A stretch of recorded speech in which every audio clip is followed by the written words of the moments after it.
Hello and welcome to another teaching from 119 Ministries. Our ministry believes that the whole Bible is true and directly related to our lives today. If you would like to know more about what we believe and teach, please visit us at testeverything.net.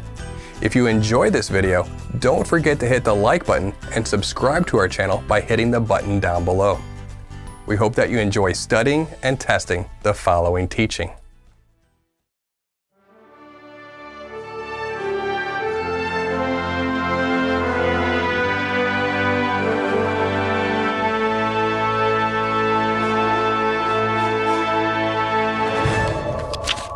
Critics of the Bible say there are some inconsistencies in the three accounts of Paul's Damascus experience. For example, who fell? Paul only? Or everyone? Who was in the light? Paul only? Or everyone? These three accounts can be found in Acts 9, Acts 22, and Acts 26. Now, these particular accounts in Acts were not written by Paul, but nonetheless, they are used to question the credibility of Paul. In reading these accounts, chapters 9 and 22 are virtually identical except in one instance if reading the King James Version. Why does Acts 9:7 say that those traveling with Paul heard a voice, but in Acts 22:9 it says that they heard no voice? As Paul relates his conversation experience to an audience in Jerusalem, he says, Acts 22:9 in the King James Version, "They that were with me saw indeed the light, and were afraid, but they heard not the voice of him that spake to me." However, Luke, in relating the same event, says, "The men which journeyed with him stood speechless, hearing a voice, but seeing no man." So which is it? Paul says they heard not the voice, and Luke says they were hearing a voice. First of all, the word for voice in these verses is the Greek word phone, which means a sound, a tone, a speech, a voice, or a natural sound. With such a wide-ranging definition, the context must determine the most accurate meaning of the word. Most commonly, phone is applied to a voice from God, a human, or an angel. However, phone can also refer to sounds in general. It is translated as sound in John chapter 3, verse 8. "The wind blows wherever it pleases. You hear its sound."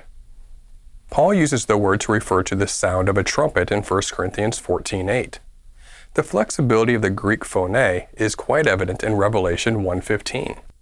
His feet were like burnished bronze refined in a furnace, and his voice, phone, was like the roar, phone, of many waters. Here, the identical Greek word is translated two different ways. These examples illustrate how confusion can arise in the comparison of Acts 9 and Acts 22. Paul heard a voice as Yeshua communicated directly with him. The men with Paul heard the voice speaking to Paul, but to them, it was just an unintelligible sound. Did they hear the voice?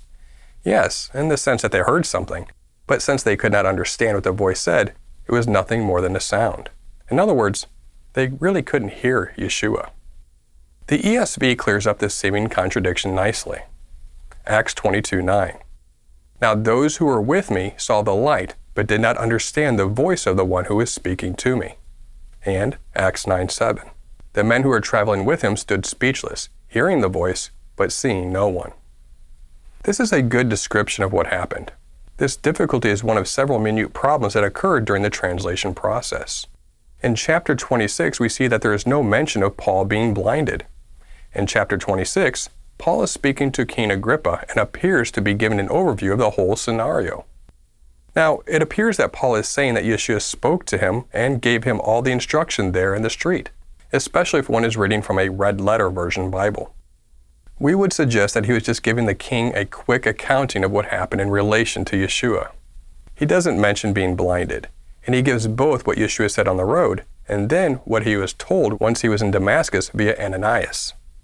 Either way, both messages came from Yeshua, but related to the purpose of the vision, Ananias served as the means of that communication.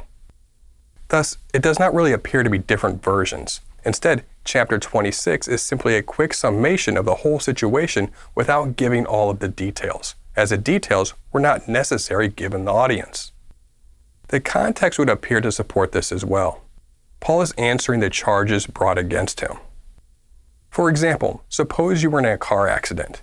When describing the car accident to a friend, you might go into a lot more detail regarding your experience. You would describe how it happened, what you saw, how you felt, the color and make of the car, etc. However, if that car accident becomes involved in a legal trial, you would leave out the details that were not really relevant to the circumstances at hand.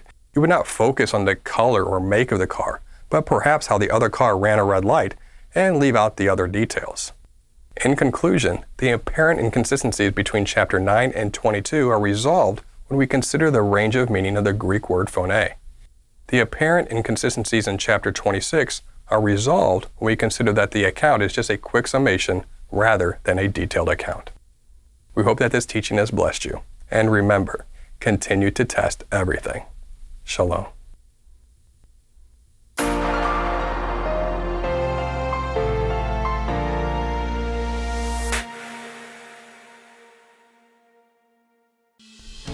Shalom everyone, we wanted to make this quick video to let you know some exciting news. The Pauline Paradox is now available as a book from 119 Ministries.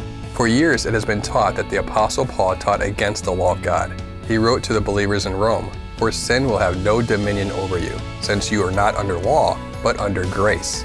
But just a short time later, in the same letter, he also wrote, "So the law is holy, and the commandment is holy and righteous and good." Was Paul double-minded about the law? How do we reconcile these and many other passages where it appears that Paul speaks both for and against the law of God? We tackle this question and many others in our new book based on our popular video series. You can get your copy of the Pauline Paradox at paulineparadox.com or search for it on Amazon. We hope this book will be a blessing to you and a useful resource in understanding why Paul did not teach against the law of God.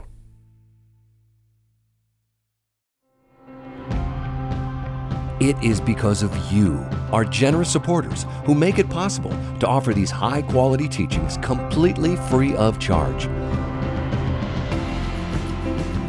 If you feel led to support 119 Ministries so that we can continue this effort, please visit testeverything.net and click on the Support 119 tab.